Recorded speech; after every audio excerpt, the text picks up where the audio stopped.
अभी हम क्या करते हैं, फटाफट हनीवेल थर्मोस्टेट की 24 वोल्ट की वायरिंग करेंगे, ना कि 220 वोल्ट की। आप वीडियो देखने से पहले ये ज़रूर ध्यान रख लें, ये 24 वोल्ट ट्रांसफार्मर पे बनाई गई है। हनीवेल का जो कंट्रोलर है वो 24 वोल्ट के ऑपरेटिंग सिस्टम पे बनाया गया है। ये आपको वीडियो देखने से पहले ध्यान देनी।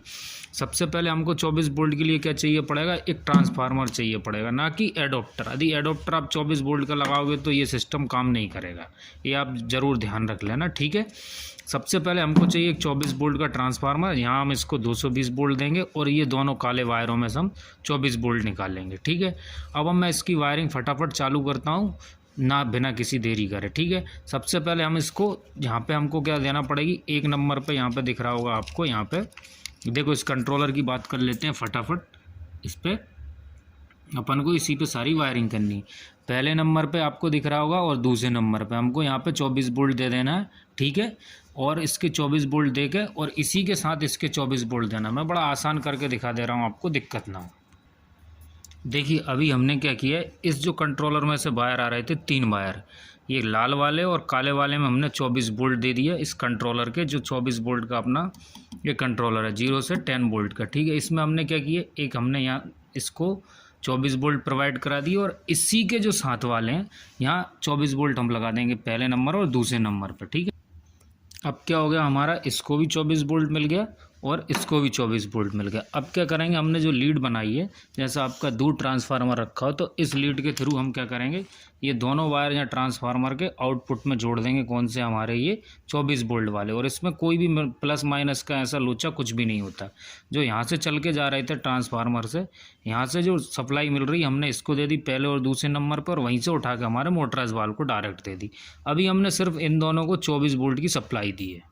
अब हमने क्या, जैसे इधर से इस ट्रांसफार्मर को 220 वोल्ट की सप्लाई दी तो इसने आउटपुट 24 वोल्ट किया। तो देखो ये हमारा हनीवेल का ये थर्मोस्टेट था, ये भी ऑन हो गया और ये हमारा मोटराइज वाल्व भी ऑन हो गया। देखो इस पर यहाँ पे आपको इंडिकेटर दिख रहे होंगे, ठीक है। ये इंडिकेटर दिख रहा है कि हमारा मोटराइज वाल्व भी अभी ऑन हो गया, ठीक है। अब इस मोटराइज वाल्व का एक और वायर बचा है जो ब्राउन वाला, इस पर लिखा भी है। आप देखो इसके ड्राइंग के अकॉर्डिंग भी वायरिंग कर सकते हो। यहाँ पे आपको लिखा दिख रहा होगा कि इसमें कैसी कैसी वायरिंग करनी है। देखो ये आपको दिख रहा होगा यहाँ पे सीधा सा कि देखो इसमें आपको क्या देना है, 24 वोल्ट रेड देना है आपको, काय पे, रेड वाले वायर पे, और कॉमन आपका ब्लैक वाला है। और जो आपको ग्रे कलर का दिख रहा होगा 0 से 10 वोल्ट, जो आउटपुट ये करेगा, ये वाला दिख रहा है ग्रे वाला, ठीक है। हमने इसके ये पहले और दूसरे वायर में 24 वोल्ट प्रोवाइड करा दिया। अब ये इसकी बारी आती है, ये हमारे कहाँ लगेगा, यहाँ पे जो आपको बाय लिखा दिख रहा है 3 नंबर पर, ये यहाँ पर लग जाएगा।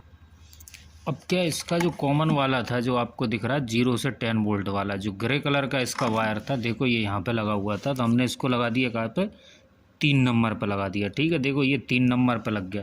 तो आप इस मोटराइज वाल्व की हो गई वायरिंग कंप्लीट। इसको कर देते हैं साइड। आप यहाँ पे भी लाइन में कसना, आप कस सकते हो, ठीक है। अब बारी आती है हमारे मोटर की बारी। आपको समझ में आ गया। अब हमारी सिर्फ मोटर रह गई है क्या करने, स्पीड कम ज़्यादा करने के लिए। तो मोटर की वायर को आपको डायरेक्ट इस ट्रांसफार्मर के साथ में ही न्यूट्रल प्रोवाइड करा देना है, ठीक है। हम न्यूट्रल प्रोवाइड करा देते हैं। अभी क्या किया हमने, इस मोटर को डायरेक्ट हमारा यहाँ से न्यूट्रल दे दिए। जहाँ से हम इस बोर्ड से, जहाँ से भी आप सप्लाई लो, डायरेक्ट न्यूट्रल ट्रांसफार्मर को इसको न्यूट्रल दे देंगे। और एक फेज़ और लेना पड़ेगी हमें यहीं से, किसके लिए, फ़ैन स्पीड को कंट्रोल करने के लिए। जहाँ पे भी आप ट्रांसफार्मर को 220 वोल्ट की सप्लाई दो, एक न्यूट्रल डायरेक्ट मोटर को देना और आपको एक फेज़ डायरेक्ट लेना है, ठीक है। वो डायरेक्ट फेज़ हमारा जाएगा इस कंट्रोलर में। जो सफ़ेद वायर आया आप इसको समझ लो, ये गलत जगह मत लगा देना, नहीं तो शॉर्ट सर्किट हो जाए। क्यों, क्योंकि ये 24 वोल्ट का। इस पर देखो ध्यान से दिख रहा होगा आपको एल लिखा हुआ, ये 4 नंबर पे यहाँ पे लग जाएगा, 4 नंबर वाली जगह पे ऐसे। अब मैं कस देता हूँ इसको, ठीक है। तो क्या हुआ, अब हमारे इस कंट्रोलर को मिल गई लाइन, ठीक है। 24 वोल्ट हमारे देखो यहाँ पे मिल रहे हैं 1 नंबर 2 नंबर पे, और लाइन आपको देना है 220 वोल्ट। कहाँ पे लाइन लाना है आपको, 4 नंबर पे, ठीक है, इसी ट्रांसफार्मर से पहले में, ठीक है।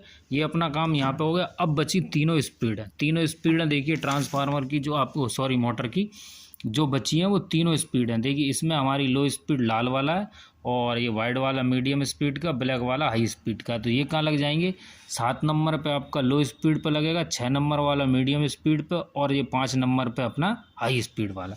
हम फटाफट ये मोटर के तीनों तारों यहाँ लगा देते हैं, ठीक है।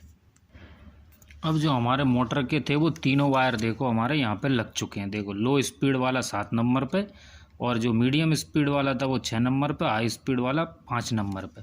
ये हमारी इसकी पूरी वायरिंग हुई कंप्लीट। अब हम इसको क्या करेंगे, फेज़ न्यूट्रल ट्रांसफार्मर को डायरेक्ट दे देंगे। ठीक है, जैसे हमारा कॉमन यहाँ से डायरेक्ट हमने ले लिया न्यूट्रल, और फेज़ हमारा यहाँ से हमने इस कंट्रोलर के लिए डायरेक्ट ले लिया। ठीक है, अब इसको 220 प्रोवाइड करा के हम चेक करते हैं। अब क्या, हमने इसको 220 जहाँ से प्रोवाइड करा दी। अब ये 220 प्रोवाइड कराते ही ये हमारा ट्रांसफार्मर में 24 वोल्ट निकाला और इस कंट्रोलर को दे दिया। ठीक है, अब देखिए कंट्रोलर को जैसे आप अप डाउन करोगे वैसा ये होता रहेगा, और इसके थ्रू जो मोटराइज वाल लगा हुआ है ये आपका मूव करता रहेगा। देखिए, आप ध्यान से देखिए, बहुत धीरे धीरे स्पीड में घूमता है। मैं आपको दिखा सकता हूँ, ये वाला चीज़ घूमेगी बहुत कम स्पीड में। ठीक है, देखिए, अब आप ध्यान से देखिए, ये मोटराइज वाल जो लगा हुआ है ना, ये आपको घूमता हुआ नज़र आ रहा होगा, बहुत स्लो स्पीड में घूम रहा होगा। देखो, जो आपको दिख रहा होगा ना, जो रेड इसमें सिग्नल आ रहा है। सिग्नल कब तक आएगा, जो आपको यहाँ पे आपको 20 डिग्री सेट हुआ दिख रहा है ना रूम का टेम्परेचर, जब तक ये 20 नहीं आ जाएगा। देखो, जो हमने 20 डिग्री सेट किया ऊपर, जब तक ये रूम का 29 से 20 नहीं आ जाएगा, जब तक ये हमारा बाल क्या करेगा, यहाँ से पानी की सप्लाई लेता रहेगा और ये घूमता रहेगा। ठीक है, ये बहुत स्लो घूमता है, इसलिए आपको घूमता हुआ नज़र नहीं आ रहा होगा, मगर इसकी पूरी वायरिंग ऐसे ही करते हैं। धन्यवाद साथी।